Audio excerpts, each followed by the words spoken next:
మూర్ఖజనులు ఇలా అంటారు, పూర్వం ఏ ఖిబ్లా వైపునకు తిరిగి వారు నమాజు చేసేవారో దాని నుండి ఇంత అకస్మాత్తుగా మరలటానికి కారణం?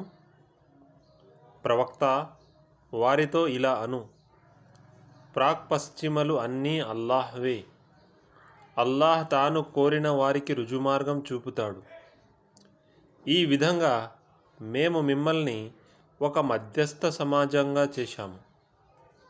ఇకపై మీరు సమస్త మానవ జాతికి సాక్షులుగా ఉంటారు. ప్రవక్త మీకు సాక్షిగా ఉంటాడు.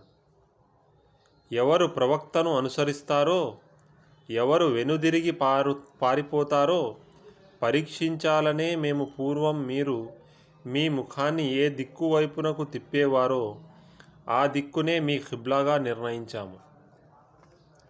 ఇది నిజంగా ఎంతో కఠినమైన విషయం. కానీ అల్లాహ్ సన్మార్గ భాగ్యం కలగజేసిన వారికి ఇది ఏమాత్రం కష్టతరం కాలేదు. ఈ మీ విశ్వాసాన్ని అల్లాహ్ ఏమాత్రం వృధా కానివ్వడు. మానవుల పట్ల అల్లాహ్కు ఎంతో కరుణ, వాత్సల్యం ఉన్నాయనే విషయాన్ని నిశ్చయంగా నమ్మండి. ప్రవక్త, నీవు మాటిమాటికి నీ ముఖాన్ని ఆకాశం వైపునకు ఎత్తటం మేము గమనిస్తూనే ఉన్నాము.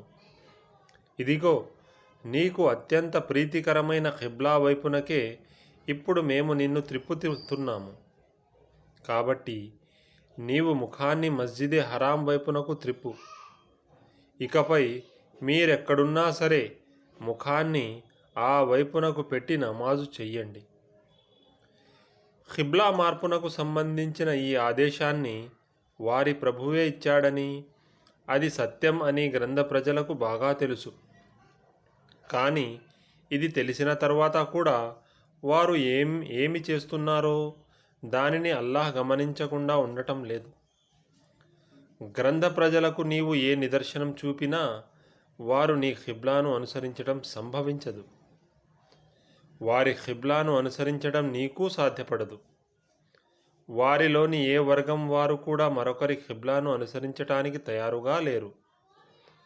నీవు ఈ జ్ఞానం పొందిన తర్వాత కూడా ఒకవేళ నీవు వారి కోరికలను అనుసరిస్తే నిశ్చయంగా దుర్మార్గులలో చేరిపోతావు. మేము ఎవరికీ గ్రంథం ప్రసాదించామో వారు తమ సంతానాన్ని ఏ విధంగా గుర్తిస్తారో అదేవిధంగా ఖిబ్లాగా నిర్ణయించబడిన ఈ స్థలాన్ని గుర్తిస్తారు. కానీ వారిలోని ఒక వర్గం బుద్ధిపూర్వకంగా సత్యాన్ని కప్పిపుచ్చుతోంది. నిస్సందేహంగా ఇది మీ ప్రభువు నుండి వచ్చిన సత్యం కనుక దీని విషయంలో మీరు ఏమాత్రం సంశయంలో పడకండి. ప్రతి ఒక్కడికి ఒక దిక్కు ఉన్నది, దాని వైపునకు అతడు తిరుగుతాడు. కనుక మీరు మంచి పనులలో మిన్నగా ఉండటానికి ప్రయత్నించండి. మీరంతా ఎక్కడున్నా సరే అల్లాహ్ మిమ్మల్ని కనుగొంటాడు.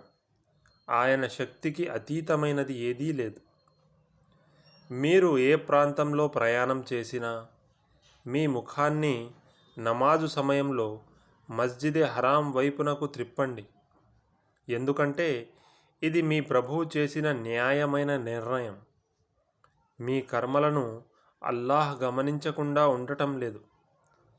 మీరు ఏ ప్రదేశంలో ప్రయాణం చేసినా మీ ముఖాన్ని మస్జిదే హరాం వైపునకు త్రిప్పండి. మీరు ఎక్కడున్నా సరే దాని వైపునకే తిరిగి నమాజు చెయ్యండి. దీనివల్ల మీకు వ్యతిరేకంగా వాదించటానికి ప్రజలకు అవకాశం లభించదు. కానీ వారిలో దుర్మార్గులైన వారి నోరు ఎట్టి పరిస్థితుల్లోనూ ఊరుకోదు. అందుకని వారికి భయపడకండి, నాకు భయపడండి.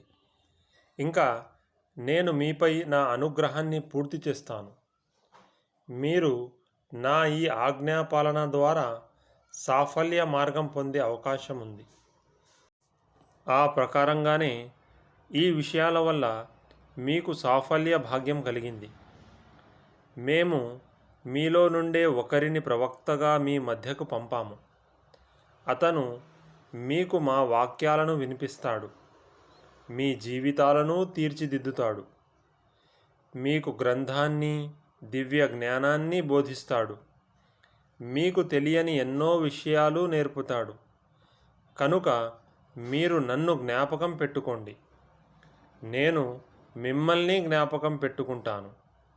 నాకు కృతజ్ఞతలు తెలుపండి, చేసిన మేలును మరవకండి.